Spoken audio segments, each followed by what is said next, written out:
Hello students, welcome to chemistry class by Surya sir. হাইড্রোকার্বনের last পার্টে দাঁড়িয়ে আছি, that is benzene, the most stable complex, the most stable compound benzene মানে aromatic compound. So aromatic compound বলতে কি বোঝায় না বোঝায় সেটাও দেখবো, সঙ্গে বেনজিনের ডিটেইলস রিঅ্যাকশন গুলো দেখবো। সবটা মিলিয়ে কভার করব, কেবলমাত্র বেনজিন কভার করব না। অ্যারোমেটিসিটি বলতে কি বোঝায়, অ্যারোমেটিক ব্যাপারটা কি, রেজোনেন্স ব্যাপারটা কি, সেই সবটা মিলিয়ে মিশিয়ে আমরা ক্লাসটা কভার করতে চলেছি। তাহলে আজকে ক্লাসে মেইন ফোকাস থাকছে aromatic hydrocarbon, that is benzene. কেমন রিঅ্যাকশনসে বেনজিন পার্টিসিপেট করে থাকে? ইলেকট্রোফিলিক সাবস্টিটিউশন রিঅ্যাকশন, ইলেকট্রোফিলিক প্রতিস্থাপন বিক্রিয়া। এর মেকানিজম কোথায় পাবে? সেই তো বারবার বলেই এসেছি, মেকানিজম কোথায় পাবে? হাইড্রোকার্বনের আন্ডারে যে রিঅ্যাকশন মেকানিজম ভিডিওটা পাবলিশ হয়েছে, সেই হাইড্রোকার্বনের রিঅ্যাকশন মেকানিজম সেকশনে পেয়ে যাবে হচ্ছে এই সমস্ত রিঅ্যাকশনের মেকানিজম গুলো। তারপরেও চেষ্টা করবো যতটা সম্ভব মেকানিজম গুলো তোমাদের সাথে ডিসকাশন করে দেওয়া যায়। ওকে, তো চলো তাহলে শুরু করা যাক। বেনজিন বলতে আমরা কি বুঝি? সেগুলো হচ্ছে সবই অ্যারোমেটিক হাইড্রোকার্বন, যেখানে বেসিক স্ট্রাকচারটা হচ্ছে বেনজিনের। সেই বেনজিনের স্ট্রাকচারে কি স্পেশালিটি আছে? স্পেশালিটি হচ্ছে, ভালো করে ফোকাস করো তাহলেই বুঝতে পারবে।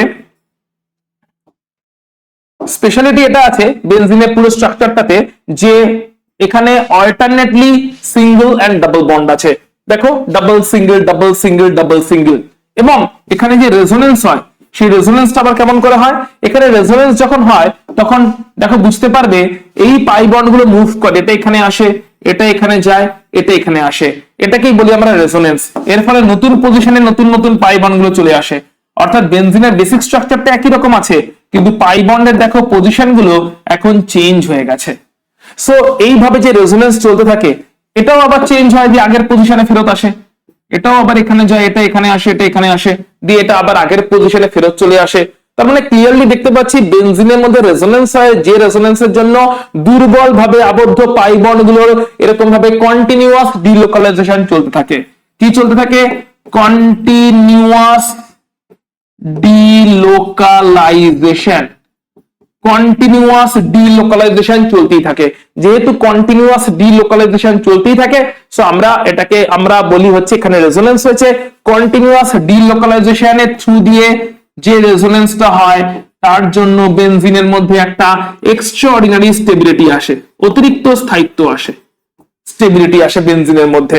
কারণ ডিলোকালাইজেশনটা একবার দুবার হচ্ছে না, কন্টিনিউয়াসলি ডিলোকালাইজেশন চলতেই থাকছে।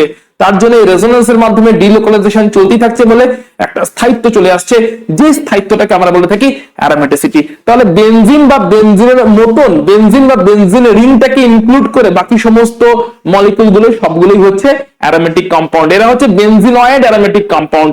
মানে বেনজিন স্ট্রাকচারটা আছে বেনজিনের বেসিক C6H6, বেনজিনের যে বেসিক স্ট্রাকচার, সেই বেনজিনের বেসিক C6H6 স্ট্রাকচারটা আছে, এবং তার উপরে বেস করে বাকি মলিকুলের স্ট্রাকচার গুলো তৈরি হয়েছে। ওকে, তো এরাও হচ্ছে এখানে আবার দুটো করে বেনজিন রিং ফিউজ হয়ে আছে। আগের গুলো ছিল কি? আগের গুলোতে একটা করে রিং ছিল, একটা করে রিং ছিল। এগুলোতে দুটো করে রিং আছে, দুটো করে রিং। দেখো, ন্যাপথালিন, অ্যানথ্রাসিনে তিনটে রিং আছে, ফেনান্থ্রিনেও তিনটে রিং আছে, তার আবার অন্যভাবে আছে। সো এরা সকলেই হচ্ছে অ্যারোমেটিক স্ট্রাকচার। এই সবকটা মলিকুলের রেজোনেন্স আছে। সো ন্যাপথালিনটা আমরা দেখে নিই রেজোনেন্স কেমন করে আছে। ন্যাপথালিন মলিকুলও দেখো এরকম কন্টিনিউয়াস ডিলোকালাইজেশন কিন্তু চলছে। কেমন করে চলছে দেখা যাক।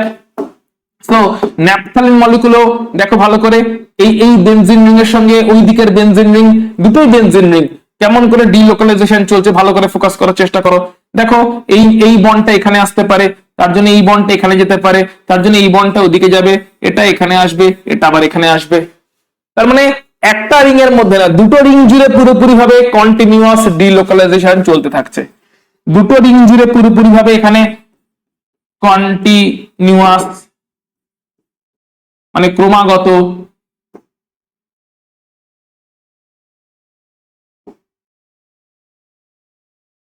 কন্টিনিউয়াস NEOUS কন্টিনিউয়াস ডিলোকালাইজেশন চলতে থাকছে রেজোনেন্সের মাধ্যমে। এবং কন্টিনিউয়াস ডিলোকালাইজেশন রেজোনেন্স দুর্বল ভাবে আবদ্ধ পাই বন্ডে যদি চলতে থাকে, অবশ্যই একটা অতিরিক্ত স্থায়িত্ব আসবে, সেটাকে আমরা অ্যারোমেটিসিটি বলে থাকছি। ক্লিয়ার? বেশ, আচ্ছা, চলে আসছে এবার বেনজিনের। এখানে স্ট্রাকচারটা মুছে গেছে কেন?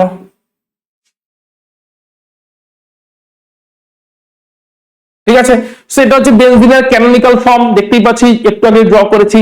ক্যানোনিক্যাল ফর্ম গুলোতে ভালো করে দেখো, এখানে C1C2 বন্ডটা কিন্তু ডাবল, এখানে ওই C1C2 বন্ডটা কিন্তু সিঙ্গেল, এবং তারপরে বন্ডটা C2C3 এই বন্ডটা কিন্তু এখানে সিঙ্গেল, ওই বন্ডটা এখানে ডাবল। আবার এখানে C3C4 এই বন্ডটা কিন্তু ডাবল সিঙ্গেল, ভালো করে দেখে নাও কোনটা ডাবল কোনটা সিঙ্গেল। সেই বন্ডটা কি, এই বন্ডটা ডাবল, এখানে ওই বন্ডটা সিঙ্গেল। সেম বন্ড রেজোনেন্সের জন্য একটাতে আছে ডাবল, অন্যটাতে হয়ে গেছে সিঙ্গেল। এই বন্ডটা কি সিঙ্গেল, বাট এই বন্ডটা ডাবল, সেম বন্ড ডাবল হয়ে গেছে। তারপরে দেখো এই বন্ডটা কি ডাবল, ওই সেম বন্ড এখানে কি হয়ে গেছে সিঙ্গেল, সেম বন্ড ওখানে হয়ে গেছে সিঙ্গেল। মানে বেনজিনের মধ্যে সিঙ্গেল ডাবল বন্ড অল্টারনেটলি থাকছে। এই বন্ডটা দেখো সিঙ্গেল ডাবল হয়ে গেছে এখানে, রাইট, একদম চেঞ্জ হয়ে যাচ্ছে because of the resonance. Single আছে, সরি ডাবল ছিল, এখানে সিঙ্গেল হয়ে গেছে, রাইট, ছিল ডাবল হয়ে গেছে সিঙ্গেল।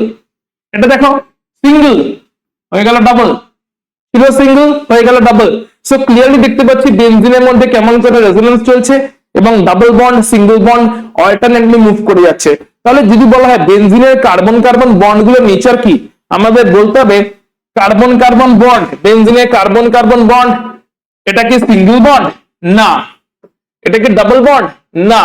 সো কার্বন কার্বন বন্ডটা এটা কি সিঙ্গেল বন্ড মানে এক বন্ধন, নয়, কারণ কার্বন কার্বন সিঙ্গেল বন্ডের বন্ধন দৈর্ঘ্য হচ্ছে 154 পিকোমিটার, তো নয়।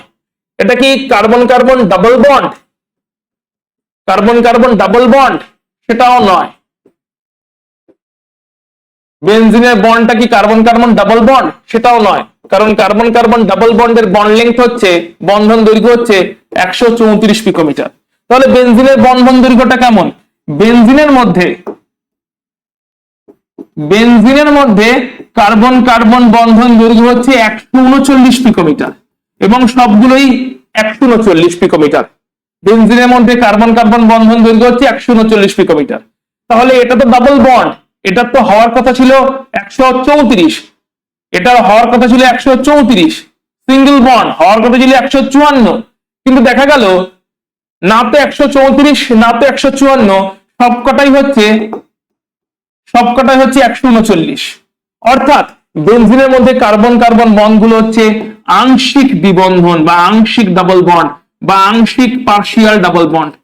আংশিক দ্বিবন্ধন এখানে আছে, কি আছে, আংশিক দ্বিবন্ধন। বেনজিনের মধ্যে কার্বন কার্বন বন্ডের নেচার হচ্ছে আংশিক ভাবে এরা দ্বিবন্ধন, না তো পুরোপুরি দ্বিবন্ধন না তো পুরোপুরি এক বন্ধন। যদি সেটা হতো এক বন্ধন হলে এক বন্ধনগুলোর বন্ড লেংথ হতো 154 পিকোমিটার, যদি দ্বিবন্ধন হতো তাহলে তাদের বন্ড লেংথ হচ্ছে 134 পিকোমিটার। এবং এখানে দু রকমই পাওয়া যাওয়ার কথা ছিল, কারণ এক বন্ধনও আছে দ্বিবন্ধনও আছে। তো এক বন্ধন যদি থাকে, এক বন্ধন থাকলে সেখানে 154 পিকোমিটার বন্ধন দৈর্ঘ্য পাওয়া যাওয়ার কথা, আবার যদি দ্বিবন্ধন থাকে তাহলে সেখানেও 134 পিকোমিটার বন্ধন দৈর্ঘ্য পাওয়া যাওয়ার কথা। কিন্তু বেনজিনে হচ্ছে 139 পিকোমিটার এবং সেগুলো সবগুলোর জন্যই সেম। তার মানে কি দাঁড়ালো, তার মানে দাঁড়ালো বেনজিনের মধ্যে কার্বন কার্বন সিঙ্গেল বন্ড বলেও কিছু নেই, বেনজিনের মধ্যে কার্বন কার্বন ডাবল বন্ড বলেও কিছু নেই। ডিলোকালাইজেশনের মাধ্যমে, রেজোনেন্সের মাধ্যমে সবকটা বন্ডই আংশিক দ্বিবন্ধন ক্যারেক্টার পেয়ে যাচ্ছে। সেই কারণে সবকটা বন্ধনই বন্ধন দৈর্ঘ্য হয়ে যাচ্ছে মাঝামাঝি একটা ভ্যালু 139 পিকোমিটার, যেখান থেকে ক্লিয়ার বুঝতে পারা যাচ্ছে কোনো ভ্যালু নেই 134, কোনো ভ্যালু নেই 154, মানে না তো কোনো ডাবল বন্ড আছে না তো কোনো সিঙ্গেল বন্ড আছে, সবকটা ভ্যালু হচ্ছে 139, মানে সবগুলোই আংশিক দ্বিবন্ধন। আংশিক দ্বিবন্ধন কেন, কারণ কোন একটা স্ট্রাকচারে যেটা দ্বিবন্ধন অন্য স্ট্রাকচারে সেটাই এক বন্ধন, কোন একটা স্ট্রাকচারে যেটা এক বন্ধন অন্য স্ট্রাকচারে সেটাই দ্বিবন্ধন। তো তার মানেটা কি, তার মানে হলো আংশিক দ্বিবন্ধন সবকটাই, না তো পুরোপুরি দ্বিবন্ধন না তো পুরোপুরি এক বন্ধন। একটা স্ট্রাকচারে যেটা দ্বিবন্ধন অন্য স্ট্রাকচারে ওটাই হয়ে যাচ্ছে এক বন্ধন, একটা স্ট্রাকচারে যেটা এক বন্ধন অন্য স্ট্রাকচারে ওটাই হয়ে যাচ্ছে দ্বিবন্ধন। আংশিক দ্বিবন্ধন মানে 139 পিকোমিটার। এখান থেকেই প্রুফ পাওয়া গেল যে বেনজিনের মধ্যে রেজোনেন্স হচ্ছে। সেখানে বেনজিন অণুর সিগমা বন্ডের আকৃতি কেমন সেটা দেখানো আছে, সিগমা বন্ড গুলো কেমন করে বেনজিনের মধ্যে তৈরি হচ্ছে, সেই সিগমা বন্ধন যেটা আছে, সো বেনজিন অণুর মধ্যে সিগমা বন্ধন কেমন করে আছে সেইটার আকৃতি এখানে দেখানো হয়েছে। আচ্ছা, এখানে হচ্ছে বেনজিনের পাই বন্ধনের গঠন আকৃতি দেখানো হয়েছে। সেটা হচ্ছে আগেরটা ছিল বেনজিনের সিগমা বন্ধন, এটা হচ্ছে বেনজিনের মধ্যে পাই বন্ধন গুলো কেমন করে আছে। এটা হচ্ছে বেনজিনের মধ্যে সিগমা বন্ধন কেমন করে আছে, সিগমা বন্ধন কেমন করে আছে, পাই বন্ধন কেমন করে আছে, আমরা সেটা সেগুলো ডায়াগ্রামের মাধ্যমে দেখলাম যে সিগমা বন্ধন কেমন করে আছে এবং পাই বন্ধন গুলো কেমন করে আছে। বেশ, এখানে আমরা পুরো বেনজিনের ওভারঅলটাকে দেখিয়ে দিয়েছি যে বেনজিন C6H6 হচ্ছে তার ফর্মুলা।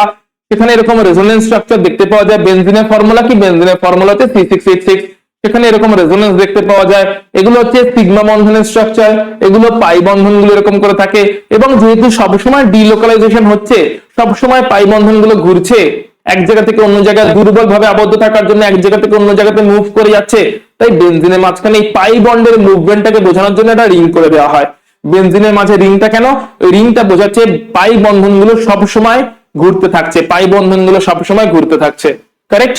চলে আসছে এবার অ্যারোমেটিক চরিত্র বা অ্যারোমেটিসিটি বলতে কি বোঝা হয়। বেনজিনে তো আছে বুঝলাম, এটা বলতে কি বোঝা হয়, তিনটে শর্ত আছে। ওই তিনটে শর্ত যদি স্যাটিসফাই হয় আমরা বলবো কম্পাউন্ড অ্যারোমেটিক। শর্ত নাম্বার 1, মলিকুলটাকে প্ল্যানার হতে হবে। প্ল্যানার মানে সমতলীয়, একই তলে থাকতে হবে পুরো মলিকুলটাকে। শর্ত নাম্বার 2, মলিকুলটাকে সাইক্লিক হতে হবে, মানে বদ্ধ শৃঙ্খল হতে হবে। আর পয়েন্ট নাম্বার 3, যেটাকে বলে হুকেলস রুল, মলিকুলটার মধ্যে 4n+2 সংখ্যক পাই ইলেকট্রন থাকতে হবে। 4n+2 সংখ্যক পাই ইলেকট্রন থাকতে হবে। সো সাইক্লিক মানে বদ্ধ শৃঙ্খল, সেটা তো না হয় দেখেই বুঝে গেলাম। প্ল্যানার হতে গেলে কি হতে হবে, প্ল্যানার হতে গেলে মলিকুলের মধ্যে যে কার্বন গুলো আছে সমস্ত কার্বন গুলোকে sp2 হতে হবে। sp2 কার্বন আর জিওমেট্রি আমরা জানি, sp2 কার্বন হচ্ছে ত্রিকোণীয় সমতলীয়। sp2 যে কেউ যদি হয় ত্রিকোণীয় সমতলীয়, কারেক্ট। তো sp2 যে কেউ হলে সেটাই হচ্ছে ত্রিকোণীয় সমতলীয়। তো যেহেতু এটা ত্রিকোণীয় সমতলীয়, sp2 যে কেউ যদি হয় ত্রিকোণীয় সমতলীয়, তো তাহলে কি তার মানেটা কি, ত্রিকোণীয় সমতলীয় হওয়ার জন্য কি হচ্ছে, এখানে সবটাই একই প্লেনে থাকছে। এটা দুটো ভাবেই সম্ভব। একটা হচ্ছে আইদার কার্বোক্যাটায়ন যদি হয়, কার্বোক্যাটায়নের কার্বন sp2 হয়ে থাকে, আর একটা যদি ডাবল বন্ডেড হয়, C double bonded C.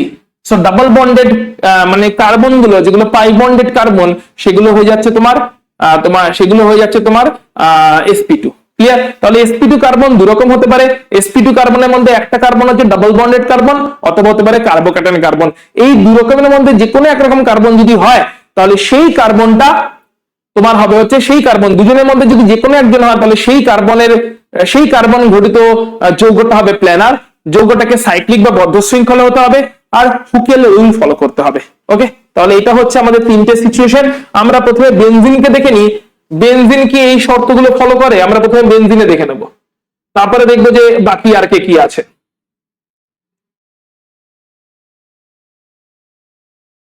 So আমরা বেনজিনে প্রথমে দেখে নিই বেনজিন এই শর্তগুলো ফলো করে কিনা। সো বেনজিনকে এখানে ড্র করলাম।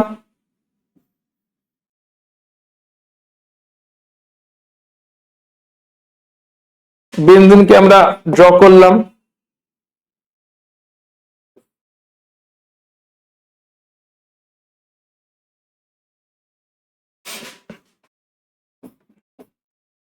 কারেক্ট। বেনজিন কি তাহলে সাইক্লিক? অবশ্যই বদ্ধ শৃঙ্খল, সাইক্লিক। বেনজিন কি প্ল্যানার? বেনজিনে কি সমস্ত কার্বন sp2? যদি ডাবল বন্ডেড হয় তাহলে বেনজিনের সমস্ত কার্বন sp2। 1 নম্বর কার্বনেও ডাবল বন্ড আছে, 2 নম্বর কার্বনেও ডাবল বন্ড আছে, 3 নম্বর কার্বনেও ডাবল বন্ড আছে, 4 নম্বর কার্বনেও ডাবল বন্ড আছে, 5 নম্বর কার্বনেও ডাবল বন্ড আছে, 6 নম্বর কার্বনেও ডাবল বন্ড আছে। তাহলে বেনজিনের মধ্যে সবকটা কার্বন হচ্ছে sp2 কার্বন, তার মানে পুরো বেনজিন হচ্ছে প্ল্যানার মলিকুল।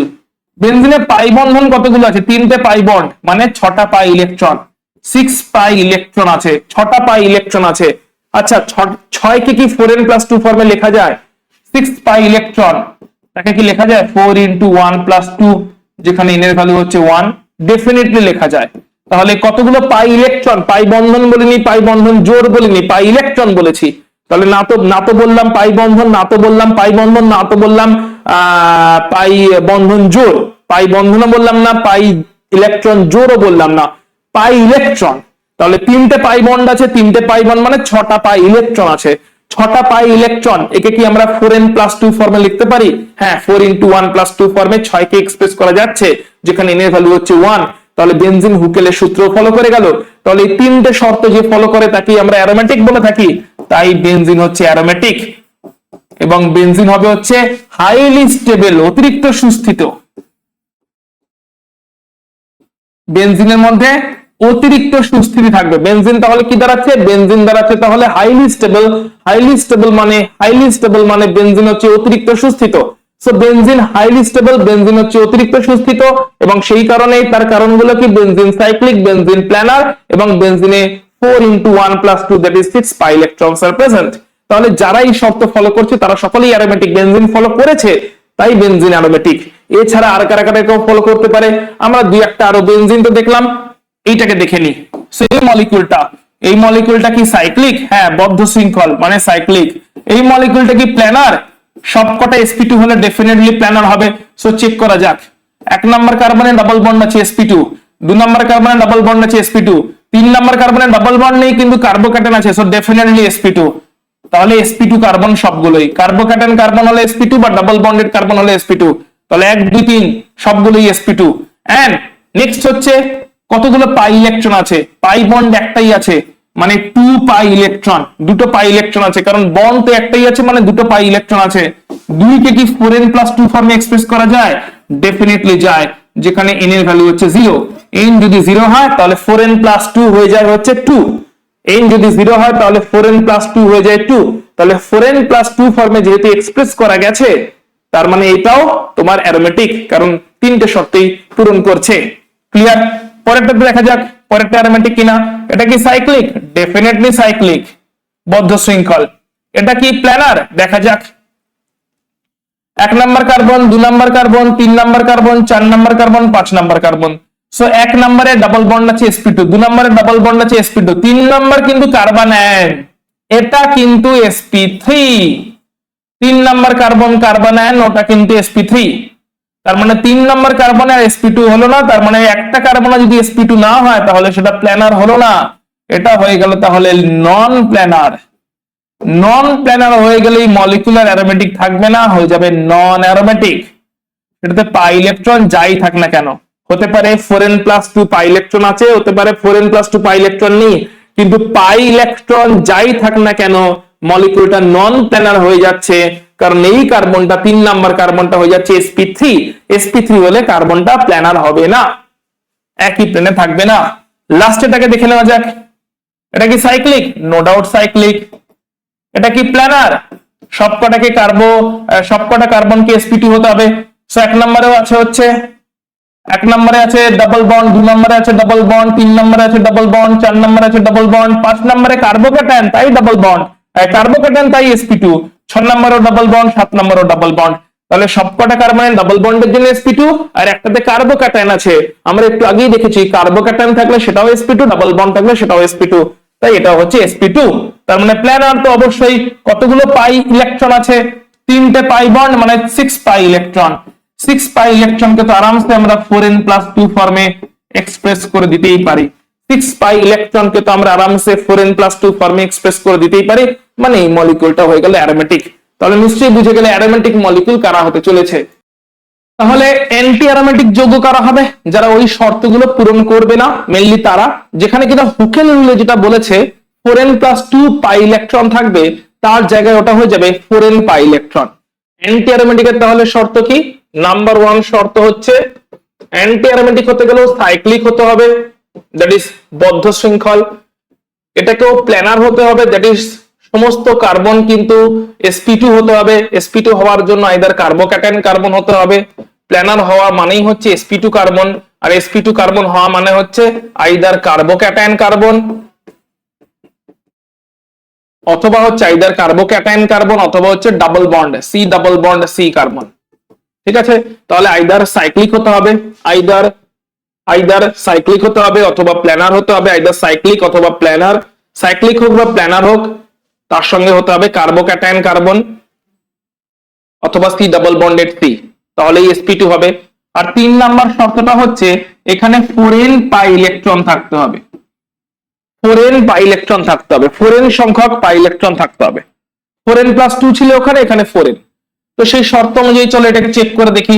তো সাইক্লিক তো বটে, প্ল্যানারও বটে, কারণ 1 নাম্বার, 2 নাম্বার, 3 নাম্বার, 4 নাম্বার দেখতে পাচ্ছি সবাই sp2, কারণ সবাই ডাবল বন্ডেড।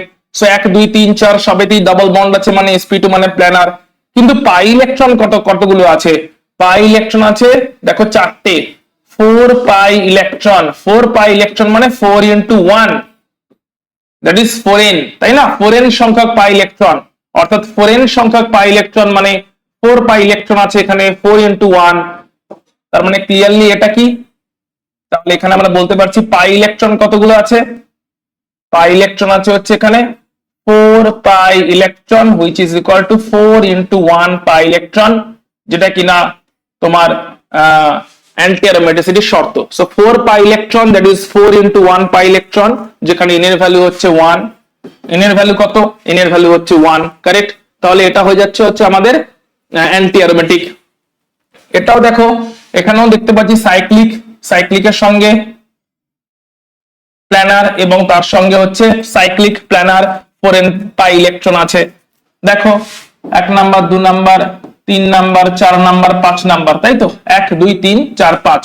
সো দেখো 1 নাম্বার 2 নাম্বার হচ্ছে sp2 কারণ ডাবল বন্ডেড, 3 নাম্বার হচ্ছে sp2 কারণ কার্বোক্যাটায়ন, 4 আর 5 হচ্ছে sp2 কারণ ডাবল বন্ডেড। সো 1 2 3 4 5 সকলেই sp2, কারণ কেউ হয়তো ডাবল বন্ডেড, কেউ হয়তো কার্বোক্যাটায়ন। তার মানে সাইক্লিকও হলো, প্ল্যানারও হলো। কতগুলো পাই ইলেকট্রন আছে? এখানেও দেখতে পাচ্ছি 4 পাই ইলেকট্রন, মানে 4 into 1 এই ফরম্যাটে এক্সপ্রেস করা যাচ্ছে। 4 পাই ইলেকট্রন, তাকে 4 into 1 ফরম্যাটে এক্সপ্রেস করা যাচ্ছে। কেন 4 পাই ইলেকট্রন? কারণ দুটো পাই বন্ড মানে 4 into 4 পাই ইলেকট্রন, দুটো পাই বন্ড মানেই হচ্ছে 4 পাই ইলেকট্রন। তো দুটো পাই বন্ড মানেই যদি 4 পাই ইলেকট্রন হয়, তাহলে সেটা হচ্ছে 4 into 1। 4 into 1 ফরম্যাটে এক্সপ্রেস যদি করা যায়, তার মানে 4n ফরম্যাটে এক্সপ্রেস করা গেল। তাহলে 4n ফরম্যাটে যদি এক্সপ্রেস করা যায়, যেহেতু 4n ফরম্যাটে এক্সপ্রেশন করা গেল, 4n ফরম্যাটে এক্সপ্রেশন করা গেল, 4 into 1 ফরম্যাটে এক্সপ্রেশন করা গেল, তাই এটা হচ্ছে তোমার অ্যান্টি অ্যারোমেটিক। তাহলে নন অ্যারোমেটিক কারা হবে? যারা কিনা এই তিনটে শর্তের মধ্যে, মানে অ্যারোমেটিসিটির যা শর্ত বা অ্যান্টি অ্যারোমেটিসিটির যা শর্ত, তার মধ্যে কোনো একটা শর্তকে পূরণ করবে না। মানে যারা হয়তো সাইক্লিক নয় বা যারা হয়তো প্ল্যানার নয়, তারাই হচ্ছে নন অ্যারোমেটিক হবে। বা যাদের কাছে 4n+2 ও নেই বা 4n টাও নেই, তারাই হচ্ছে নন অ্যারোমেটিক হবে। সো দেখে নাও, এই যে মলিকিউলগুলো, এই মলিকিউলগুলো সাইক্লিক তো বটে, কিন্তু এই কার্বনটা sp3, তার মানে এটা প্ল্যানারই নয়, নন প্ল্যানার। এই মলিকিউলটা, এই কার্বনগুলো sp3, কারণ ডাবল বন্ডেড নয়, এগুলো সিঙ্গেল বন্ডেড কার্বন। এই মলিকিউলটা দেখতে মনে হচ্ছে প্ল্যানার, কিন্তু আসলে মলিকিউলটা এরকম নৌকার মতন বা বাথটাবের মতন দেখতে, এগুলো নন প্ল্যানার মলিকিউল সব। তাহলে প্ল্যানার মলিকিউলগুলো প্ল্যানারই নয়। প্ল্যানার যদি না হয় মলিকিউলগুলো, তাহলে অবশ্যই নন অ্যারোমেটিক যৌগ হয়ে যাবে, অর্থাৎ সাইক্লিক হতে পারে। সেখানে 4n+2 সংখ্যক পাই ইলেকট্রন থাকতে পারে বা 4n সংখ্যক পাই ইলেকট্রন থাকতে পারে, কিন্তু প্ল্যানার তো হতে হবে, তবে কি অ্যারোমেটিক বা অ্যান্টি অ্যারোমেটিক হবে। কিন্তু নন অ্যারোমেটিক কখন? যখন প্ল্যানারটাই হলো না, sp3 কার্বন ঢুকে গেল। sp3 থাকলে তার প্ল্যানার হবে না, তাই প্ল্যানার যদি না হয়, তাহলে সেক্ষেত্রে হয়ে যাবে হচ্ছে তোমার নন অ্যারোমেটিক। এদের স্টেবিলিটির অর্ডার কেমন? ধরো একটা অ্যারোমেটিক, একটা অ্যান্টি অ্যারোমেটিক, একটা নন অ্যারোমেটিক, তিনটে যৌগ দেওয়া আছে। তাহলে এদের স্টেবিলিটি অর্ডার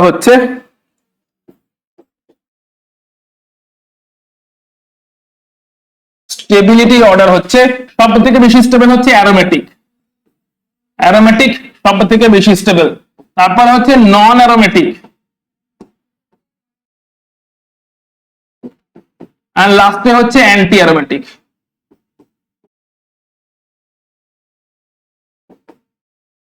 সব থেকে বেশি স্টেবল হচ্ছে অ্যারোমেটিক, তারপর হচ্ছে নন অ্যারোমেটিক এবং সব থেকে লাস্টে হচ্ছে অ্যান্টি অ্যারোমেটিক। তাহলে অ্যারোমেটিসিটির কনসেপ্টটা আশা করি ক্লিয়ার হয়েছে। এখন আমরা ফোকাস করছি বেনজিনে। অ্যারোমেটিসিটি ক্লিয়ার, বেনজিনে ফোকাস করছি। বেনজিনের প্রস্তুতি, অ্যালকাইন মলিকিউল অ্যাসিটিলিন, সেখানে যদি কপার টিউবের থ্রু দিয়ে 600 ডিগ্রিকে উত্তপ্ত করা হয় তিনটে অ্যালকাইনকে, তাহলে এদের মধ্যে পলিমারাইজেশন বিক্রিয়া হয়ে যায়। পলিমারাইজেশন বিক্রিয়া হয় এবং বেনজিন তৈরি হয়। কেমন করে হয় দেখে নেওয়া যাক। এই একটা অ্যালকাইন আছে, এই একটা অ্যালকাইন আছে, এই একটা অ্যালকাইন আছে, তিনটে অ্যালকাইন আছে। এবার তিনটে অ্যালকাইনকে কপার টিউবের মধ্য দিয়ে পাস করাচ্ছে এবং 600 ডিগ্রিতে উত্তপ্ত করা হচ্ছে। সো তিনটে অ্যালকাইনকে যখনই কপার টিউবের মধ্যে 600 ডিগ্রিতে উত্তপ্ত করা হবে, তখন এই পাই বন্ড গুলো সিগমা বন্ড তৈরি করতে ইউজ হয়ে যাবে, পাই বন্ড গুলো সিগমা বন্ড তৈরি করতে ইউজ হয়ে যাবে, এবং তখনই একটা করে পাই বন্ড কমে যাবে আর একটা করে সিগমা বন্ড ফর্ম হয়ে যাবে। তাহলে যদি এখানে একটা সিগমা বন্ড ফর্ম হয়ে যায়, এই পাই বন্ডটাকে ইউজ করে একটা সিগমা ফর্ম হয়ে গেল, এই পাই বন্ডটাকে ইউজ করে একটা সিগমা ফর্ম হয়ে গেল, এই পাইটাকে ইউজ করে একটা সিগমা ফর্ম হয়ে গেল, তাহলে তো বেনজিনের স্ট্রাকচার পেয়ে গেলাম। কারণ এই পাই গুলোকে ইউজ করে একটা করে সিগমা বন্ডিং ফর্ম হয়ে গেল, পাই বন্ড গুলোকে শিফট করিয়ে দিয়ে পাই বন্ড গুলোকে ইউজ করে সিগমা বন্ডিং ফর্ম হয়ে গেল, তাহলে তো দেখতে পাচ্ছি বেনজিনের স্ট্রাকচার পুরোপুরি তৈরি হয়ে গেল। সো বেনজিন এরকম করে তৈরি হতে পারে যখনই তিনটে অ্যাসিটিলিন মলিকিউলকে আমরা কপার টিউবের থ্রু দিয়ে উত্তপ্ত করব 600 ডিগ্রিতে, পলিমারাইজেশন বিক্রিয়ার থ্রু দিয়ে বেনজিন হতে পারে। এছাড়া এটা হচ্ছে সোডিয়াম বেনজয়েট ডিকার্বক্সিলেশন, এই বিক্রিয়াটা আমরা অ্যালকেনেও পড়েছিলাম। ডিকার্বক্সিলেশন, এই হচ্ছে সোডিয়াম বেনজয়েট, এটাকে সোডা লাইম দিয়ে উত্তপ্ত করা হচ্ছে, সোডা এবং লাইম দিয়ে উত্তপ্ত করা হচ্ছে। এটা হচ্ছে সোডা আর এটা হচ্ছে লাইম। তো সোডা লাইম দিয়ে যখন উত্তপ্ত করা হচ্ছে তখনই দেখে নাও ডিকার্বক্সিলেশন হচ্ছে, মানে কার্বক্সিল গ্রুপটা বেরিয়ে যাচ্ছে সোডিয়াম কার্বনেট তৈরি করে, তাহলে এই কার্বনটার সঙ্গে হাইড্রোজেনটা জয়েন করে যাচ্ছে, আমরা পেয়ে যাচ্ছি বেনজিন। ডিকার্বক্সিলেশন হয়ে গেল, ওই কার্বনটার সঙ্গে হাইড্রোজেনটা জয়েন করে গেল, কার্বক্সিলিক গ্রুপটা সোডিয়াম কার্বনেট তৈরি করে বেরিয়ে গেল, আমরা বলি ডিকার্বক্সিলেশন। তাহলে যখনই কার্বক্সিল গ্রুপটা বেরিয়ে গেল হচ্ছে সোডিয়াম কার্বনেট তৈরি করে, এই কার্বনের সঙ্গে হাইড্রোজেন জয়েন করে গেল, আমরা পেয়ে গেলাম বেনজিন। সঙ্গে কার্বক্সিল গ্রুপ সোডিয়াম কার্বনেট তৈরি করে বেরিয়ে গেছে, সোডা লাইম দিয়ে উত্তপ্ত করলে বিক্রিয়াটা হয়, এটা আমরা অ্যালকেনেও পড়েছিলাম। চলো পরের বিক্রিয়া চলে যাচ্ছি। বলছে ফেনলকে যদি আমরা জিঙ্ক দিয়ে বিজারিত করে দিই তাহলেও বেনজিন তৈরি হয়, সঙ্গে জিঙ্ক অক্সাইড বেরিয়ে যায়। সো ফেনলের স্ট্রাকচারটা দেখো তাহলে বুঝে যাবে। এই হচ্ছে আমাদের ফেনল ছিল, জিঙ্ক দিয়ে উত্তপ্ত করা হলো, জিঙ্ক দিয়ে উত্তপ্ত করা হলো, তাহলে জিঙ্কের সঙ্গে অক্সিজেন বেরিয়ে গেল আর বেনজিন তৈরি হলো। জিঙ্ক এবং অক্সিজেন, জিঙ্ক অক্সাইড তৈরি করে বেরিয়ে গেল, হাইড্রোজেনটা জয়েন করে গেল, বেনজিন তৈরি হয়ে গেল। জিঙ্ক এবং অক্সিজেন যেই উত্তপ্ত করা হয়েছে জিঙ্ক এবং অক্সিজেন, তাহলে ফেনল থেকে যদি জিঙ্কের সঙ্গে উত্তপ্ত করা হলো, ফেনলকে যেই জিঙ্কের সঙ্গে উত্তপ্ত করা হলো, ফেনলকে যেই জিঙ্কের সঙ্গে উত্তপ্ত করা হলো, জিঙ্ক এবং অক্সিজেন, জিঙ্ক এবং অক্সিজেন, জিঙ্ক অক্সাইড তৈরি করে বেরিয়ে গেল, হাইড্রোজেনটা জয়েন করলো, আমরা বেনজিন পেয়ে গেলাম। এছাড়াও আরো কিছু মেথড আছে, যেরকম দেখতে পাচ্ছি আমরা ডায়াজোনিয়াম ক্লোরাইড, এদেরকে কি বলে বেনজিন ডায়াজোনিয়াম ক্লোরাইড, তার সঙ্গে H3PO2 দিয়ে যদি তাপ দেওয়া হয় তাহলে বেনজিন তৈরি হয়, বা অ্যালকোহল দিয়ে তাপ দিলেও বেনজিন তৈরি হয়। এই বেনজিন ডায়াজোনিয়াম ক্লোরাইডের স্ট্রাকচারটা দেখে নি, বেনজিন ডায়াজোনিয়াম ক্লোরাইড তার স্ট্রাকচারটা দেখে নি, সেটা হচ্ছে বেনজিন ডায়াজোনিয়াম ক্লোরাইড, এটা হচ্ছে এই মলিকিউলটা। এই বেনজিন ডায়াজোনিয়াম ক্লোরাইডকে যদি আমরা H3PO2 দিয়ে উত্তপ্ত করি তাহলে বেনজিন তৈরি হবে, যদি আমরা অ্যালকোহল ইথানল দিয়ে উত্তপ্ত করি তাহলে বেনজিন তৈরি হবে। সো বেনজিন ডায়াজোনিয়াম ক্লোরাইডকে উত্তপ্ত করা হলো H3PO2 দিয়ে বা অ্যালকোহল দিয়ে, তাহলে আমরা বেনজিন পেলাম, সঙ্গে আরো কিছু সাইড প্রোডাক্ট আমরা পেলাম। ক্লিয়ার? এছাড়া হচ্ছে বেনজিন সালফোনিক অ্যাসিডকে যদি লঘু HCl দিয়ে উচ্চ তাপমাত্রা এবং উচ্চ চাপে উত্তপ্ত করা হয় তাহলেও বেনজিন তৈরি হয়। বেনজিন সালফোনিক অ্যাসিড তাকে লঘু HCl দিয়ে উচ্চ তাপমাত্রা উচ্চ চাপে উত্তপ্ত করলেও বেনজিন তৈরি হচ্ছে। সেগুলো হচ্ছে বেনজিন তৈরির বিভিন্ন রকম পদ্ধতি। চলে আসছি বেনজিনের মধ্যে রাসায়নিক বিক্রিয়া কিরকম হয়।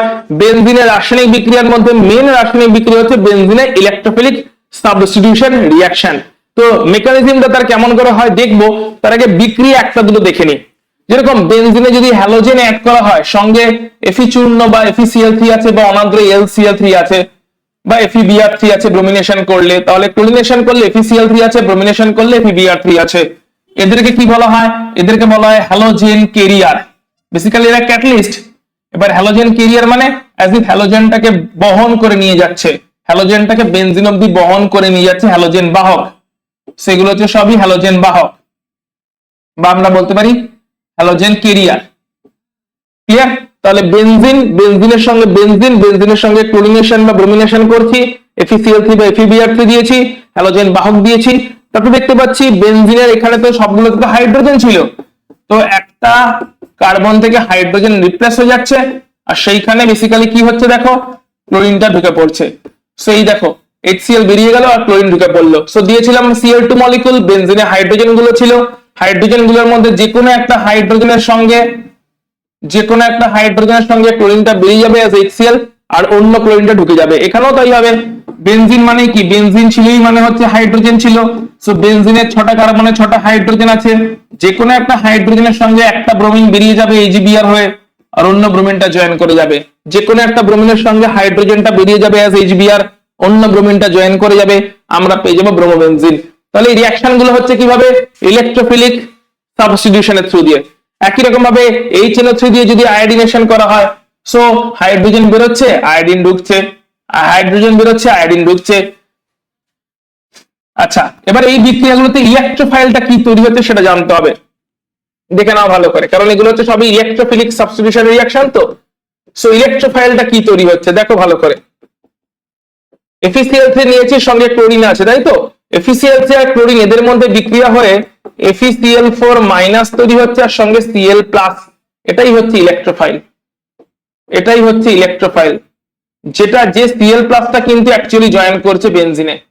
এখানেও একই রকম ভাবে তৈরি হচ্ছে Br প্লাস। তাহলে Cl প্লাস, Br প্লাস এরাই হচ্ছে ইলেকট্রোফাইল, যারা কিনা বেনজিনে জয়েন করছে। তাই FeCl3 বা FeBr3, FeCl3 হলো তার সঙ্গে Cl2, FeBr3 হলো তার সঙ্গে Br2 বিক্রিয়া করে Cl প্লাস বা Br প্লাস ইলেকট্রোফাইল তৈরি করছে, যে ইলেকট্রোফাইলটা বেনজিনে আলটিমেটলি জয়েন করছে, দিয়ে ক্লোরোবেনজিন বা ব্রোমোবেনজিন তৈরি করছে। তাহলে আয়োডোবেনজিন যখন তৈরি হচ্ছে তখন ডেফিনেটলি I প্লাস তৈরি হচ্ছে অ্যাজ ইলেকট্রোফাইল। নাইট্রোবেনজিন যখন তৈরি হচ্ছে তখন গাঢ় HNO3 এবং গাঢ় H2SO4 এর বিক্রিয়াতে নিশ্চয়ই NO2 প্লাস তৈরি হচ্ছে অ্যাজ ইলেকট্রোফাইল। সো এরা ইলেকট্রোফাইল গুলো হাইড্রোজেনটাকে রিপ্লেস করছে এবং নিজে সেই জায়গায় জয়েন করছে, তাই বলছি আমরা ইলেকট্রোফিলিক সাবস্টিটিউশন রিঅ্যাকশন। যখন সালফিউরিক অ্যাসিড দিচ্ছি তখন অবশ্যই SO3 গ্রুপটা ইলেকট্রোফাইল হিসেবে জয়েন করছে, পরে একটা হাইড্রোজেন জুড়ে যাচ্ছে। তাহলে ইলেকট্রোফাইলটা আমরা বুঝতে পারছি এখানে কি SO3 হচ্ছে ইলেকট্রোফাইল। তাহলে বিভিন্ন রিএজেন্ট দিলে যদি হ্যালোজেনেশন করতে হয়, হ্যালোজেনকে জয়েন করতে হয়, আমাকে দিতে হবে FeCl3 আর ক্লোরিন বা FeBr3 আর ব্রোমিন। যদি নাইট্রেশন করতে হয় তাহলে দিতে হবে নাইট্রিক অ্যাসিড গাঢ় এবং সালফিউরিক অ্যাসিড গাঢ়, তাহলে NO2 প্লাস ইলেকট্রোফাইল তৈরি হবে। সো বিভিন্ন রকম ইলেকট্রোফাইল তৈরি হচ্ছে আলটিমেটলি, তাই না? ক্লোরোনিয়াম আয়ন বা ব্রোমোনিয়াম আয়ন তৈরি হচ্ছে, Cl প্লাস বা Br প্লাস, যখনই আমরা FeCl3 আর ক্লোরিন দিচ্ছি বা FeBr3 আর ক্লোরিন দিচ্ছি। আয়োডিনিয়াম আয়ন তৈরি হচ্ছে I প্লাস, নাইট্রোনিয়াম আয়ন তৈরি হচ্ছে, নাইট্রো গ্রুপ তৈরি হচ্ছে, নাইট্রোনিয়াম আয়ন তৈরি হচ্ছে যখনই আমরা গাঢ় H2SO4 আর HNO3 দিচ্ছি 50 ডিগ্রি সেন্টিগ্রেড তাপমাত্রাতে। সো 50 ডিগ্রি সেন্টিগ্রেড তাপমাত্রা কত হচ্ছে 50 ডিগ্রি। সো 50 ডিগ্রি সেন্টিগ্রেড তাপমাত্রাতে যখনই আমরা দিলাম হচ্ছে গাঢ় HNO3 আর গাঢ় HCl, গাঢ় H2SO4, ওরা বিক্রিয়া করে তৈরি করলো NO2 গ্রুপ। ওই NO2 গ্রুপটা গিয়ে বেনজিনে কিন্তু অ্যাটাচ করলো এবং ইলেকট্রোফিলিক সাবস্টিটিউশন রিঅ্যাকশন করলো। একই রকম ভাবে এখানে যখনই ঘুমায়মান সালফিউরিক অ্যাসিড দিচ্ছি, এখানে যে ইলেকট্রোফাইলটা তৈরি হচ্ছে সেটা হচ্ছে SO3 গ্রুপ। ওই SO3 গ্রুপ কিন্তু আলটিমেটলি বেনজিনে গিয়ে হাইড্রোজেনটাকে বের করলো এবং সেই জায়গাতে নিজে জয়েন করে গিয়ে সাবস্টিটিউশন করে দিল। এইভাবে বেনজিন সাবস্টিটিউশন করছে, এটাকে বলছি আমরা ফ্রিডল-ক্রাফট অ্যালকিলেশন।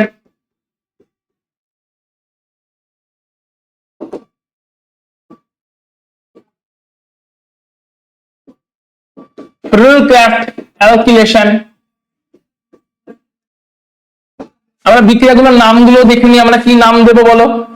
এই বিক্রিয়াগুলোকে আমরা বলবো হ্যালোজেনেশন। হ্যালোজেন জয়েন করেছে বেনজিনে,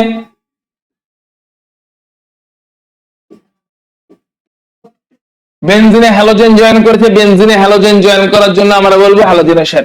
বেনজিনে হ্যালোজেন জয়েন করেছে তাই বলবো হ্যালোজেনেশন। এটাকে বলবো নাইট্রেশন।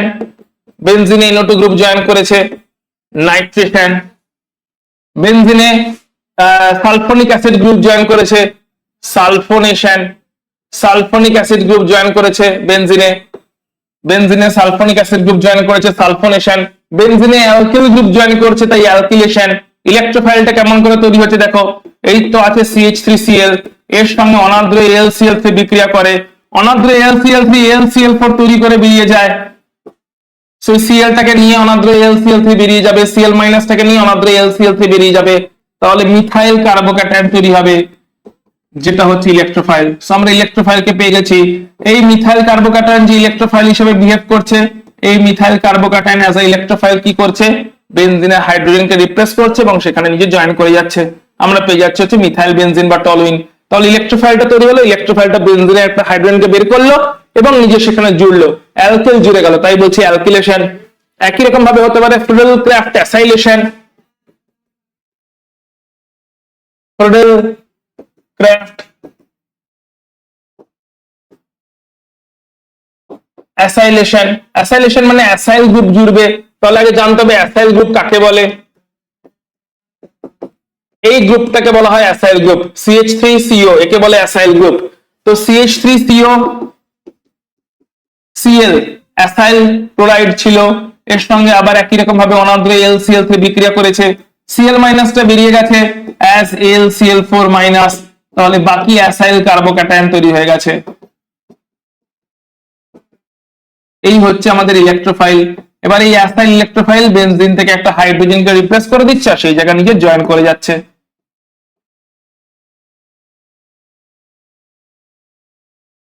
Right, correct. CH3CO এটা কার্বোক্যাটায়ন ইলেকট্রোফাইল তৈরি হলো, Cl- টা বেরিয়ে গেল, LCl3 আর Cl- বেরিয়ে গেল as AlCl4-। এই অ্যাসাইল কার্বোক্যাটায়নটা ইলেকট্রোফাইল হিসেবে, এই অ্যাসাইল কার্বোক্যাটায়নটা ইলেকট্রোফাইল হিসেবে বেনজিনে জয়েন করলো হাইড্রোজেনটাকে রিপ্লেস করে দিয়ে। হাইড্রোজেনটা রিপ্লেস হয়ে গেল এবং সেখানে acyl carbocation as electrophile join করে গেল। আমরা পেয়ে গেলাম হচ্ছে একটা কিটোন, অ্যারোমেটিক কিটোন পেয়ে গেলাম। সো এগুলো হচ্ছে বেনজিনের একদম টপ মোস্ট, বেনজিনের হচ্ছে সবথেকে ইম্পর্টেন্ট রিঅ্যাকশনস। রিঅ্যাকশনস এর মেকানিজম আমরা আগেই ডিসকাস করেছি, তাহলে এখন কি আর ডিসকাস করব বলো? এখন কি আর বেনজিনের মেকানিজম ডিসকাস করব? কি বলছো বলো, তোমরা কি বলছো বলো, নাকি ডিসকাস করেই দিই? চলো মেকানিজম তাহলে ডিসকাস করেই দিই আমরা, রাইট? আগেও ডিসকাস করেছিলাম, আরো একবার দেখে নিই মেকানিজম কেমন করে হচ্ছে। সো ভালো করে দেখো, বেনজিন কেমন? বেনজিন হচ্ছে ইলেকট্রন রিচ, এখানে ইলেকট্রনের ঘনত্ব অনেক বেশি, কারণ পাই বন্ড আছে, ইলেকট্রনের ঘনত্ব অনেক বেশি। তাই এর সঙ্গে যখনই কোনো ইলেকট্রোফাইল জয়েন করতে আসছে যার কাছে ইলেকট্রনের ঘাটতি আছে, ইলেকট্রনের ঘনত্ব কম, ইলেকট্রনের ঘাটতি আছে, সো পাই বন্ডটা প্রথমে ইলেকট্রোফাইলের সঙ্গে জয়েন করছে। পাই বন্ড যে ইলেকট্রোফাইলের সঙ্গে জয়েন করছে তৈরি হচ্ছে প্রথমে একটা পাই কমপ্লেক্স, যেখানে পাই বন্ডটার সঙ্গে ইলেকট্রোফাইলটা একটা টেম্পোরারি অ্যাটাচমেন্ট তৈরি করেছে, কোনো স্ট্রং বন্ড তৈরি হয়নি, একটা আনস্টেবল পাই কমপ্লেক্স তৈরি হয়েছে, আনস্টেবল বা অস্থায়ী পাই কমপ্লেক্স তৈরি হয়েছে, কোনো স্ট্রং বন্ড তৈরি হয়নি, যেখানে কিনা পাই বন্ডের সঙ্গে ইলেকট্রোফাইলের একটা অ্যাটাচমেন্ট হয়েছে। এবার ইলেকট্রোফাইলটা ওই দুটো কার্বনের মধ্যে যে কোনো একটা কার্বনে শিফট করে যাবে, অর্থাৎ ইলেকট্রোফাইলটা আছে কোথায় বলো? ইলেকট্রোফাইলটা এখানে আছে, তো এটা এই দিকে শিফট করে গেল ধরলাম, পুরো ওই পাই বন্ডটাকে নিয়ে, এই পাই বন্ডটাকে নিয়ে এইদিকে শিফট করে গেল। তাহলে ইলেকট্রোফাইলটা পাই বন্ডটাকে নিয়ে শিফট করে গেল হচ্ছে সিগমা বন্ড হিসাবে, ইলেকট্রোফাইলটা এই পাই বন্ডটাকে নিয়ে শিফট করে গেল এইখানে, যে সিগমা বন্ড তৈরি করে দিল। ইলেকট্রোফাইলটা পাই বন্ডটাকে নিয়ে শিফট করে গেল ওইদিকে, যে সিগমা বন্ড তৈরি করে দিল। তাহলে কি দাঁড়াবে সিচুয়েশন? ইলেকট্রোফাইলটা পাই বন্ডটাকে নিয়ে ওখানে চলে গেছে, দিয়ে সিগমা বন্ড তৈরি করে দিয়েছে, এরকম হবে। পাই বন্ডটা এখানে আর তাহলে নেই, তাহলে এখানে প্লাস চার্জ আসবে, এটাকে বলে সিগমা কমপ্লেক্স। এই সিগমা কমপ্লেক্স যখনই তৈরি হয়ে গেল, বেনজিনের দেখো অ্যারোমেটিসিটি আর নেই, অ্যারোমেটিসিটি লস্ট, অ্যারোমেটিসিটি, কারণ অ্যারোমেটিসিটি থাকতে গেলে তো পাই বন্ড গুলোর মধ্যে সার্কুলেশন থাকতে হবে না। যদি পাই বন্ড গুলোর মধ্যে এরকম ডিলোকালাইজেশন থাকে তবেই তো অ্যারোমেটিসিটি থাকবে। পাই বন্ড গুলোর মধ্যে যে ডিলোকালাইজেশন, যে রেজোনেন্স আছে, যেটার জন্য বেনজিন মলিকিউল হাইলি স্টেবল হচ্ছে, সেই রেজোনেন্স বা বেনজিনের মধ্যে ওই ডিলোকালাইজেশন থাকতে হবে। তাহলে বেনজিনের মধ্যে রেজোনেন্স বা বেনজিনের মধ্যে ডিলোকালাইজেশন থাকতে হলে তিনটে পাই বন্ড কি থাকতে হতো, কিন্তু একটা পাই বন্ড এখন আর নেই, তার মানে অ্যারোমেটিসিটি এখন হারিয়ে গেছে, অ্যারোমেটিসিটি লস্ট, মানে স্থায়িত্ব কমে গেল বেনজিনের। অর্থাৎ ইলেকট্রোফাইলটার সঙ্গে জয়েন করাতে বেনজিনের স্থায়িত্ব আরো কমে গেল। কেন জয়েন করেছিল? কারণ বেনজিনে ইলেকট্রন ঘনত্ব বেশি ছিল, অন্যজন ইলেকট্রনের ঘাটতি ছিল, তাই একটা অ্যাট্রাকশন হয়ে গেছিল, পাই কমপ্লেক্স হয়ে গেছিল, তারপরে সিগমা কমপ্লেক্স হয়ে জয়েন করে গেল। কিন্তু যেই জয়েন করলো তখন বেনজিনের পাই বন্ডের মধ্যে যে সার্কুলেশন, যে ডিলোকালাইজেশন, যে রেজোনেন্স, যে অতিরিক্ত স্থায়িত্ব সব চলে গেল, কারণ একটা পাই বন্ডই চলে গেছে, আর রেজোনেন্সটা হতে পারছে না। তো এখন বেনজিন চাইবে যে কেমন করে হলেও ওই অ্যারোমেটিসিটিকে গেইন করতে, অ্যারোমেটিসিটিকে ফেরত পেতে চাইবে। অ্যারোমেটিসিটি রিগেইন করার জন্য কি করবে বেনজিন? অ্যারোমেটিসিটি রিগেইন করার জন্য বেনজিন দেখছে এখানে একটা হাইড্রোজেনও আছে, ওই হাইড্রোজেনের বন্ডটাকে ব্রেক করিয়ে সিগমা বন্ড হিসেবে ফেরত নিয়ে চলে আসবে, তাহলেই অ্যারোমেটিসিটি গেইন করে গেল। হাইড্রোজেনটা বেরিয়ে গেল, এখানে পাই বন্ড আবার ফর্ম হয়ে গেল, কারণ হাইড্রোজেনটাকে বের করে দিল কেন? ওই হাইড্রোজেনের সঙ্গে যে বন্ডটা ছিল অর্থাৎ এইখানে হাইড্রোজেনের সঙ্গে যে বন্ডটা ছিল ওটাকে নিয়ে চলে এলো সিগমা বন্ড, হাইড্রোজেনের সঙ্গে যে বন্ডটা ছিল ওটাকে নিয়ে চলে এলো সিগমা বন্ড, ওই সিগমা বন্ডটাকে নিয়ে চলে এলো পাই বন্ড। তাহলে এখানে হাইড্রোজেনের সঙ্গে কি ছিল, হাইড্রোজেনের সঙ্গে ছিল হচ্ছে সিগমা বন্ড, তাহলে হাইড্রোজেনের সঙ্গে যে সিগমা বন্ড ছিল ওটাকে নিয়ে চলে এলো পাই বন্ড, হাইড্রোজেনের সঙ্গে যে সিগমা বন্ড ছিল ওটাকে নিয়ে চলে এলো পাই বন্ড। তাহলে বেনজিনে অ্যারোমেটিসিটি আবার গেইন করে গেল, মাঝখান থেকে কে বেরিয়ে গেল, মাঝখান থেকে হাইড্রোজেনকে বেরিয়ে যেতে বাধ্য হলো, তার ইলেকট্রোফাইল ঢুকে গেল, তাই আমরা বললাম ইলেকট্রোফিলিক প্রতিস্থাপন বিক্রিয়া হয়ে গেছে। তাহলে বেনজিনে কেমন বিক্রিয়া হলো, বেনজিনে হয়ে গেল হচ্ছে ইলেকট্রোফিলিক প্রতিস্থাপন বিক্রিয়া। যে ইলেকট্রোফিলিক প্রতিস্থাপন বিক্রিয়াতে কি হলো, ইলেকট্রোফিলিক প্রতিস্থাপন বিক্রিয়াতে ইলেকট্রোফাইলটা জয়েন করলো, প্রথমে পাই কমপ্লেক্স, তারপরে সিগমা কমপ্লেক্স, তারপরে হাইড্রোজেনটা বেরিয়ে গেল এবং পাই বন্ডটা আবার ফেরত চলে এলো। এইভাবে ইলেকট্রোফাইল ঢুকলো এবং হাইড্রোজেন বেরিয়ে গেল, হয়ে গেল ইলেকট্রোফিলিক প্রতিস্থাপন বিক্রিয়া। তাহলে বেনজিনের একদম মেন সমস্ত বিক্রিয়াগুলো কিন্তু আমাদের এখানে কভার হয়ে গেল, অ্যারোমেটিসিটির কনসেপ্টটা আমাদের এখানে কভার হয়ে গেছে। চলো আমরা তাহলে এবারে বেনজিনের অর্থ প্যারা নির্দেশক গ্রুপ বলতে কি বোঝায় সেই একটা ইম্পর্টেন্ট অ্যাসপেক্ট আছে, সেটা আমরা দেখে নিই। চলো, ধরলাম বেনজিনে এমন কোন গ্রুপ আছে যার কাছে লোন পেয়ার আছে, যেরকম দেখতেই পাচ্ছ এগুলো সব লোন পেয়ার ওয়ালা গ্রুপ, তাই না, লোন পেয়ার আছে, সেরকম যে কেউ গ্রুপ আছে। ধরলাম বেনজিনে কোন একটা ইলেকট্রোফাইল ঢুকে গেছে, আচ্ছা ধরলাম বেনজিনে তাহলে ক্লোরিন দিয়েছি আর FeCl3 দিয়েছি, একটু আগেই দেখেছি এটা কি আমরা হ্যালোজেনেশন বলি, সো ক্লোরিনেশন হলো, ক্লোরিনেশন মানে হ্যালোজেনেশন হলো, ক্লোরিন দিয়েছি আর FeCl3 দিয়েছি, কি কি দিয়েছি, ক্লোরিন দিয়েছি আর FeCl3 দিয়েছি, তাহলে ক্লোরিন দিলাম এবং FeCl3 দিলাম, হলো হচ্ছে ক্লোরিনেশন। এবার এই ক্লোরিনেশন যখন হলো তখন কি হবে, আমরা আগেই পড়ে নিয়েছি একটা ক্লোরিন অ্যাটম জয়েন করে যাবে, তাহলে ক্লোরিন অ্যাটম তো জয়েন করে গেল যার কাছে কিনা লোন পেয়ার আছে। এবার এই লোন পেয়ার वाला ক্লোরিন অ্যাটমে যদি আবার একটা অন্য কোনো ইলেকট্রোফাইল দিই, দ্বিতীয় একটা ইলেকট্রোফাইল, সেকেন্ড আর একটা ইলেকট্রোফাইল দিলাম, তাহলে এখানে Cl+ হলো হচ্ছে প্রথম ইলেকট্রোফাইল,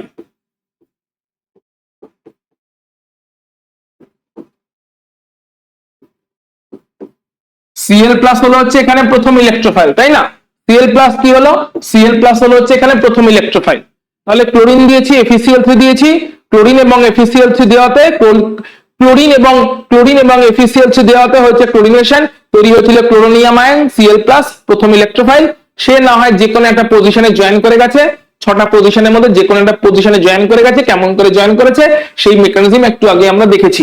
আচ্ছা, জয়েন তো করে গেছে, এবারে এর উপরে আবার একটা দ্বিতীয় ইলেকট্রোফাইল দিলাম, দ্বিতীয় ইলেকট্রোফাইল, যে কোনো ইলেকট্রোফাইল E+ লিখে দিচ্ছি, ধরো দ্বিতীয় আর একটা ইলেকট্রোফাইল দিলাম, সেই ইলেকট্রোফাইলটা এখন কোথায় জয়েন করবে, অনেকগুলো পজিশন তো ফাঁকা আছে, দ্বিতীয় ইলেকট্রোফাইল দিলাম E+, তো এই E+ এখন জয়েন করবে ক্লোরিনের রেসপেক্টে পাশের পজিশনটাকে বলে অর্থ, আর এই অপোজিট পজিশন যাকে বলে প্যারা,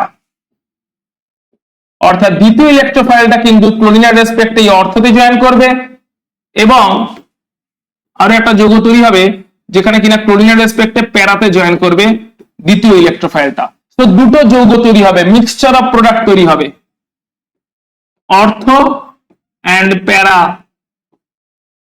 আইসোমার তৈরি হবে, অর্থ এন্ড প্যারা আইসোমার তৈরি হবে, যেখানে একটা যৌগতে ক্লোরিনের রেসপেক্টে পাশের কার্বনে জয়েন করেছে, দ্যাট ইজ অর্থ পজিশনে, আর একটাতে ক্লোরিনের রেসপেক্টে অপোজিট কার্বনে জয়েন করেছে, দ্যাট ইজ প্যারা পজিশনে। তাহলে অর্থ এবং প্যারাতে কে জয়েন করলো, দ্বিতীয়টা। এতগুলো পজিশন থাকতে খালি অর্থ আর প্যারাতেই কেন জয়েন করলো, তার পিছনে আছে রেজোনেন্স, সেটাও আমরা এখন দেখে নেবো, যে পজিশন তো ক্লোরিন বাদ দিয়ে আরো 5টা ছিল, তার মধ্যে খালি অর্থ আর প্যারাটাতেই কেন জয়েন করলো, অর্থতে একটা আলাদা তৈরি হলো, প্যারা একটা আলাদা তৈরি হলো, এরকমটাই বা কেন হলো, এর পিছনে আছে রেজোনেন্স, সেই রেজোনেন্সও দেখবো। তার মানে প্রথম ইলেকট্রোফাইল যে আসবে, সে যেই আসুক, প্রথম ইলেকট্রোফাইল কিন্তু বেনজিনের 6টা কার্বনের যে কোনো একটাতে জয়েন করে যেতে পারে, কিন্তু দ্বিতীয় ইলেকট্রোফাইল যে আসবে সে কিন্তু সবকটা পজিশনে যে কোনো একটাতে জয়েন করতে পারছে না, তাহলে সে কোথায় জয়েন করছে, প্রথমটার রেসপেক্টে অর্থতে বা প্রথমটার রেসপেক্টে প্যারাতে। কখন এটা হবে সেটার জন্য আমরা রেজোনেন্সটা দেখবো একটু, রেজোনেন্স।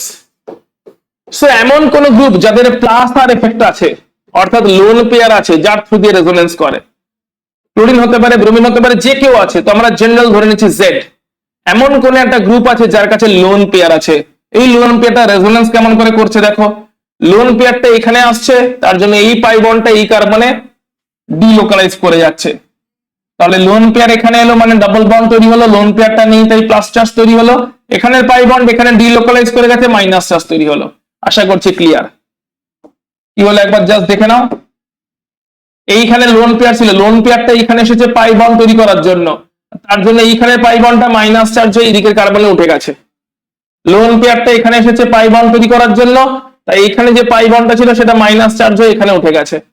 তাহলে লোন পেয়ারটা এসেছে পাই বন্ড তৈরি করার জন্য আর পাই বন্ডটা মাইনাস চার্জ হয়ে উঠে গেছে। আশা করছি প্রথম স্টেপটা ক্লিয়ার হলো। পরের স্টেপে কি হবে, এই মাইনাস চার্জটা আবার এইখানে পাই বন্ড তৈরি করার চেষ্টা করবে, তার জন্য এই পাই বন্ডটা এই কার্বনে ডিলোকালাইজ করে যাবে। তাহলে এই পাই বন্ডটা এই পজিশনে নতুন পাই বন্ড তৈরি করার চেষ্টা করলো, আর অরিজিনাল যে পাই বন্ড ছিল সেটা এখানে মাইনাস চার্জ করে ডিলোকালাইজ করে গেছে। বাকি যেরকম ছিল সেরকমই আছে। কন্টিনিউ করছি, মাইনাস চার্জ আবার এই পজিশনে পাই বন্ড তৈরি করার চেষ্টা করবে আর পাই বন্ড এই কার্বনে ডিলোকালাইজ করে যাবে।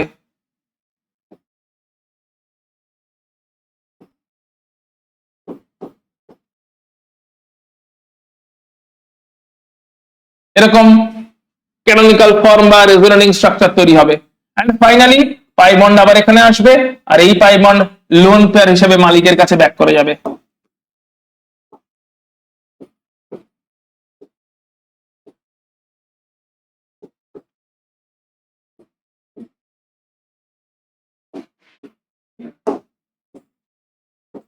তাহলে আমরা এই ফাইনাল ক্যানোনিক্যাল ফর্মগুলো দেখে কি বুঝলাম, লোন পেয়ার ওয়ালা যদি কোনো গ্রুপ থাকে যে কিনা প্লাস আর এফেক্টের শুধু ইলেকট্রন সাপ্লাই করছে, তার জন্য ইলেকট্রনের ঘনত্ব বাড়ছে। বেনজিন রিং এ ইলেকট্রনের ঘনত্ব বাড়ছে। কেন বেনজিন রিং এ ইলেকট্রনের ঘনত্ব বাড়ছে? কারণ লোন পেয়ার সাপ্লাই আসছে বেনজিন রিং এর দিকে, তাই লোন পেয়ার যেহেতু সাপ্লাই আসছে বেনজিন রিং এর দিকে, তাই ইলেকট্রনের ঘনত্ব বাড়ছে। এখন ইলেকট্রনের ঘনত্ব সর্বোচ্চ কোথায়? ইলেকট্রন ঘনত্ব দেখো সর্বোচ্চ হচ্ছে যেখানে মাইনাস চার্জ গুলো ঘুরছে রেজোনেন্সের সময়। রেজোনেন্সের সময় ইলেকট্রনের ঘনত্ব সেইখানেই সর্বোচ্চ যেখানে মাইনাস চার্জ গুলো ঘুরছে। মাইনাস চার্জ কোথায় ঘুরছে? বেনজিনের রেসপেক্ট অর্থ পজিশনে আর প্যারা পজিশনে। দেখো এই দুটো পজিশনে মাইনাস চার্জ ঘুরেছে। এই যে অর্থ পজিশন বেনজিনের রেসপেক্টে দেখে নি, এই দুটো পজিশন অর্থ, এইটা হচ্ছে প্যারা। তাহলে অর্থ পজিশনে আর প্যারা পজিশনে দেখো মাইনাস চার্জ আছে। অর্থ আর প্যারা পজিশনে রেজোনেন্সের শুধু মাইনাস চার্জ আছে, এই মেটা পজিশন গুলোতে কিন্তু কোনো মাইনাস চার্জ নেই। তাই অর্থ আর প্যারাতেই মাইনাস চার্জ আছে, মেটা পজিশনে কোনো মাইনাস চার্জ নেই। সেই কারণে অর্থ আর প্যারা পজিশনে ইলেকট্রনের ঘনত্ব সর্বোচ্চ। তাহলে ইলেকট্রনের ঘনত্ব যেখানে সর্বোচ্চ, ইলেকট্রোফাইল কোথায় অ্যাটাক করবে? যেখানে ইলেকট্রনের ঘনত্ব সব থেকে বেশি সেখানেই অ্যাটাক করবে। কারণ ইলেকট্রোফাইল মানে কি? ইলেকট্রোফাইল মানে হচ্ছে ইলেকট্রনের ঘাটতি আছে। সো ইলেকট্রনের ঘাটতি কারো কাছে থাকলে সে কোথায় যেতে চাইবে? যেখানে ইলেকট্রন সর্বোচ্চ আছে। তো ইলেকট্রোফাইল যার কাছে ইলেকট্রনের ঘাটতি আছে সে কোন পজিশনে নিজেকে বন্ড করতে চাইবে? যে পজিশনে ইলেকট্রনের ঘনত্ব সর্বোচ্চ আছে, দ্যাট ইজ অর্থ আর প্যারা পজিশনে। তাই ইলেকট্রোফাইল সবসময় অর্থ আর প্যারাতেই অ্যাটাক করবে।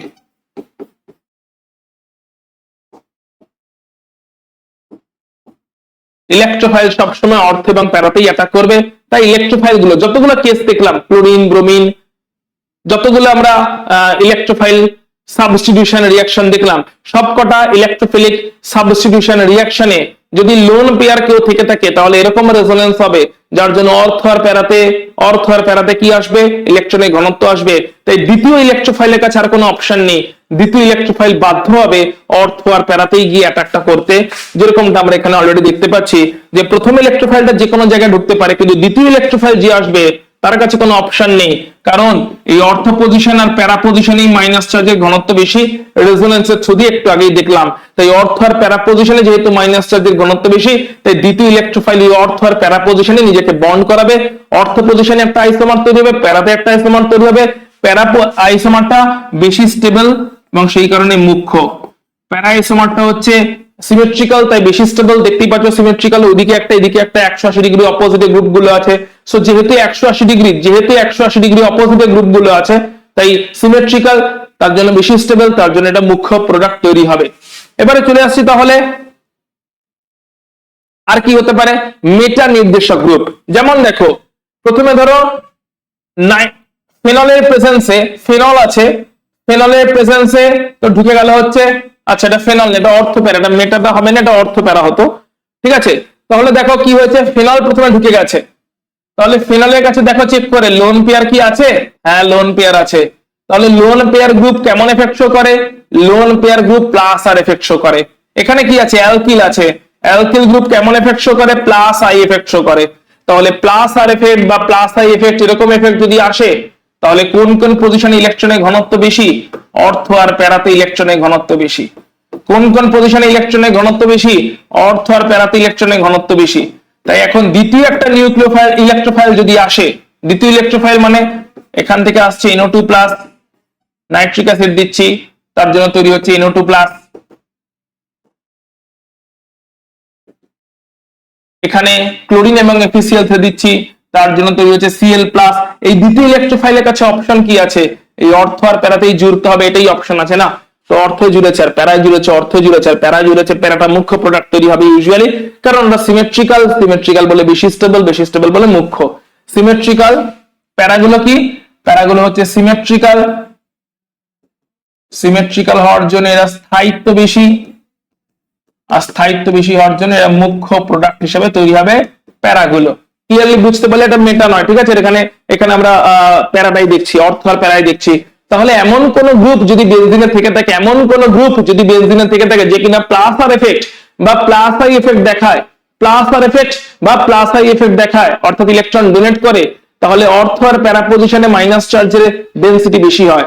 ইলেকট্রনের ঘনত্ব যদি অর্থ প্যারাতে বেশি হয়, তাহলে দ্বিতীয় ইলেকট্রোফাইল NO2 প্লাস হোক বা Cl প্লাস হোক, দ্বিতীয় ইলেকট্রোফাইল অর্থ আর প্যারাতেই যাবে। প্যারাটা হবে মেজর, কারণ ওরা সিমেট্রিক্যাল, তাই বেশি স্টেবল, তাই মেজর। ক্লিয়ার। এখন মেটার কেসটা কি, ধরো ইলেকট্রন উইথড্রয়িং গ্রুপ কেউ আছে, ইলেকট্রন ডোনেট করছে না, যেরকম নাইট্রো গ্রুপ আছে, নাইট্রো গ্রুপের প্রেজেন্স আছে, যারা ইলেকট্রন উইথড্র করে। একটা এক্সাম্পল দেখে নিই আগে আমরা।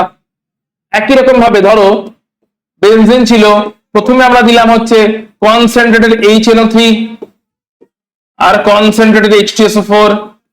কনসেন্ট্রেটেড HNO3 আছে, কনসেন্ট্রেটেড H2SO4 আছে, 50 ডিগ্রি সেন্টিগ্রেড টেম্পারেচার আছে। কনসেন্ট্রেটেড HNO3 আছে, কনসেন্ট্রেটেড H2SO4 আছে, 50 ডিগ্রি সেন্টিগ্রেড টেম্পারেচার আছে।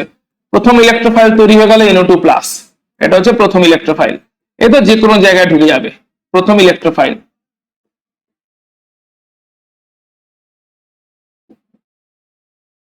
প্রথম ইলেকট্রোফাইল তৈরি হয়ে গেল, প্রথম ইলেকট্রোফাইল তৈরি হয়ে গেল NO2 প্লাস। এবারে যেই প্রথম ইলেকট্রোফাইল তৈরি হয়ে গেল NO2 প্লাস, যে কোনো জায়গায় ঢুকে গেল। এবারে প্রথম ইলেকট্রোফাইল NO2 প্লাস তৈরি হয়ে গেল, এবারে দ্বিতীয় ইলেকট্রোফাইল কোথায় ঢুকবে, এর উপরে যদি দ্বিতীয় ইলেকট্রোফাইল দেওয়া হয়,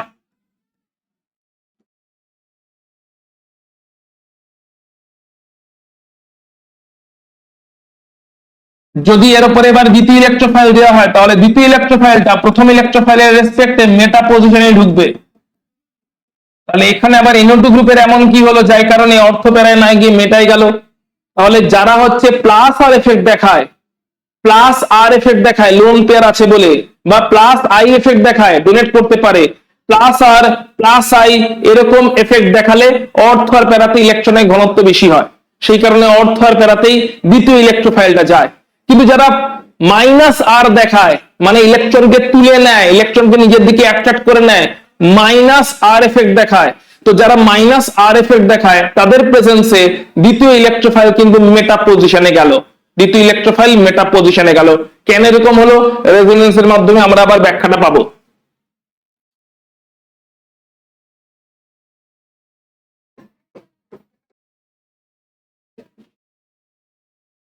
তো রেজোনেন্স দেখলে আমরা এটা বুঝতে পারছি, রেজোনেন্স দেখলে আমরা বুঝতে পারছি যে এটা হচ্ছে আমাদের নাইট্রোবেনজিন।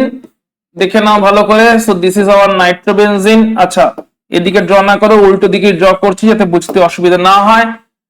সো এটা হচ্ছে আমাদের নাইট্রোবেনজিন আছে।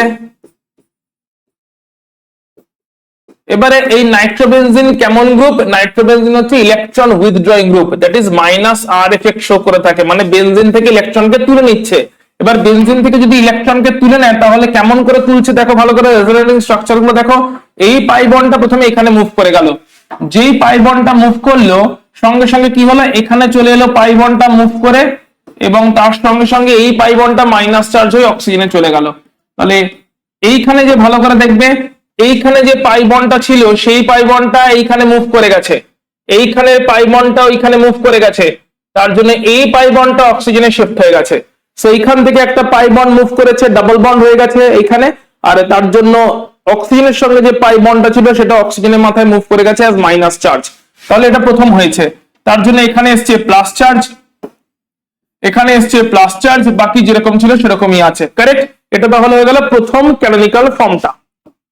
পরের ক্যানোনিক্যাল ফর্মে কি হবে? এই পাই বন্ড এখানে ঘুরছে, তার জন্য অন্য জায়গায় আসছে প্লাস চার্জ, পাই বন্ড ঘুরলো তাই এখন প্যারাতে এলো প্লাস চার্জ, বাকি যেরকম ছিল সেরকমই হয়ে গেল। বেশ, তারপরে কি হবে? এই পাই বন্ডটা এখানে ঘুরছে, তার জন্য অর্থ এলো plus charge,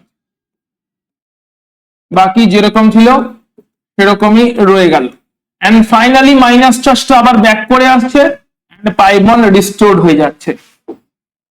finally minus charge যেটা উপরে উঠে গেছিল সেটা আবার ব্যাক করে এলো এবং বেনজিনের সবকটা পাই বন্ড আবার রিস্টোরড হয়ে গেল।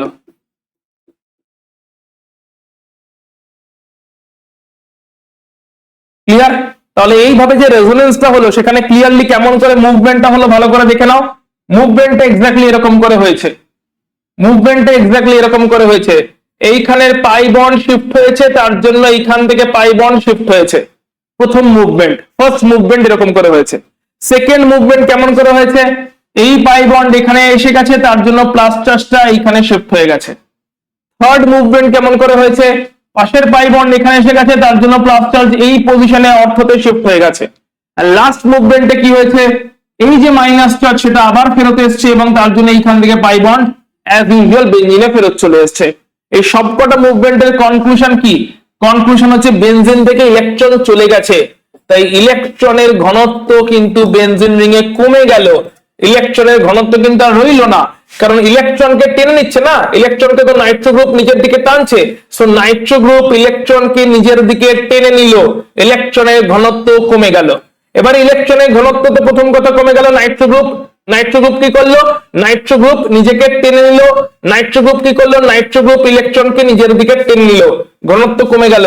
কোথায় ঘনত্ব বেশি কমলো? অর্থ এন্ড প্যারাতে ইলেকট্রন ঘনত্ব বেশি কমলো, কারণ অর্থ আর প্যারাতেই কিন্তু প্লাস চার্জ আছে, তাই ওখানে ঘনত্ব বেশি কমলো। তো তাহলে এখানে কি হলো? ইলেকট্রন ঘনত্ব কিন্তু এখানে কমলো। বেনজিন রিং ইলেকট্রন ঘনত্ব কোন কোন পজিশনে কমলো? ক্লিয়ারলি দেখতে পাওয়া যাচ্ছে অর্থ পজিশনে ইলেকট্রনের ঘনত্ব কমেছে আর প্যারাতে ইলেকট্রনের ঘনত্ব কমেছে। তার কারণ এই দুটো জায়গাতে হচ্ছে প্লাস চার্জ ডেভেলপ করে গেছে। এবার যে মোমেন্টে প্লাস চার্জ ডেভেলপ করলো, তাহলে রিলেটিভলি ইলেকট্রন ডেনসিটি কোথায় বেশি? রিলেটিভলি মেটা পজিশন দুটোতে ইলেকট্রনের ডেনসিটি রিলেটিভলি বেশি। ইলেকট্রন ডেনসিটি কিন্তু এই মেটা পজিশন দুটোতেই সব থেকে বেশি থাকছে। এখানে ইলেকট্রন আসেনি, কিন্তু অর্থ আর প্যারাতে ইলেকট্রনের ডেনসিটি কমে গেছে, কারণ অর্থ প্যারাতে চলে এসেছে প্লাস চার্জ। যেহেতু অর্থ প্যারায় প্লাস চার্জ এসছে, ইলেকট্রন ডেনসিটি কমেছে, তাই রিলেটিভলি বলতে পারি মেটাতে ইলেকট্রন ডেনসিটি বেশি আছে। তাহলে এখন সেকেন্ড ইলেকট্রোফাইলের কাছে কোনো অপশনই নেই, তাকে যেতেই হবে হচ্ছে মেটাতে। কারণ সেকেন্ড ইলেকট্রোফাইল দেখবে কি, যে কোথায় ইলেকট্রন ডেনসিটি রিলেটিভলি বেশি। ইলেকট্রন ডেনসিটি বেশি হচ্ছে এই সিচুয়েশনে মেটাগুলোতে, তাই সেকেন্ড ইলেকট্রোফাইলের কাছে কোনো চয়েস নেই, সে যাবে হচ্ছে মেটাতে। এরকম করে দেখলাম যে প্রথমে তাহলে যদি কি হলো, দুটো কেসকে যদি একটু কম্পেয়ার করে নিই, তাহলে আমরা দেখতে পাবো, যদি দুটো কেসকে কম্পেয়ার করলে আমরা দেখতে পাবো, যদি এমন কোন গ্রুপ প্রথমে অ্যাড হয় যে গ্রুপটার কাছে লোন পেয়ার আছে, এমন কোন গ্রুপ যেরকম ক্লোরিন, ব্রোমিন, এই OH OCH3, এমন কোন গ্রুপ অ্যাড হচ্ছে যার কাছে লোন পেয়ার আছে, লোন পেয়ার থাকলে সে প্লাস আর এফেক্ট দেখাচ্ছে, তার জন্য সেকেন্ড ইলেকট্রোফাইল অর্থ প্যারায় যাচ্ছে। এমন কোন গ্রুপ অ্যাড হলো যার কাছে লোন পেয়ার আছে, সে প্লাস আর এফেক্ট দেখাচ্ছে, অর্থ প্যারা ইলেকট্রন ডেনসিটি বেশি হচ্ছে, সেকেন্ড ইলেকট্রোফাইল অর্থ প্যারায় যাচ্ছে। কিন্তু যদি এমন কোন গ্রুপ হয় যার কাছে ইলেকট্রন উইথড্রয়িং পাওয়ার আছে, যেরকম নাইট্রো গ্রুপ, তাহলে তার ইলেকট্রন উইথড্রয়িং এফেক্টের জন্য এখন কিন্তু অর্থ প্যারায় প্লাস চার্জ ঘুরছে। অর্থ প্যারায় প্লাস চার্জ ঘুরলে মেটাতে আসছে রিলেটিভলি ইলেকট্রন ডেনসিটি বেশি, আর রিলেটিভলি বেশি হওয়ার জন্য এখন সেকেন্ড ইলেকট্রোফাইলটা যাচ্ছে হচ্ছে মেটা পজিশনে। So this is all about benzene and aromaticity. আমাদের পুরোপুরি হাইড্রোকার্বন বেনজিন এখানে শেষ হচ্ছে। বেনজিনটা ছিল হাইড্রোকার্বনের সব থেকে ইম্পর্টেন্ট, এবং এখানে মেকানিজম গুলো প্রত্যেকটা ভালো করে দেখে নেবে। ইলেকট্রোফিলিক সাবস্টিটিউশন রিঅ্যাকশনের মাধ্যমে টোটাল ব্যাপারটা ফলো হচ্ছে। তো ইলেকট্রোফিলিক সাবস্টিটিউশন রিঅ্যাকশনকে ভালো করে উইথ মেকানিজম যেরকম করে আমরা ডিসকাস করেছি, ইলেকট্রোফাইল গুলো কেমন করে তৈরি হচ্ছে এবং যতগুলো রিঅ্যাকশনস আছে সব কটা রিঅ্যাকশনস ফলো আপ করে নেবে। I wish you very all the best for the upcoming exam. হাইড্রোকার্বনের থ্রু দিয়ে আমাদের সিলেবাস কমপ্লিটলি এখানে শেষ হচ্ছে। আশা করছি তোমরা ভালো করে এক্সাম দেবে।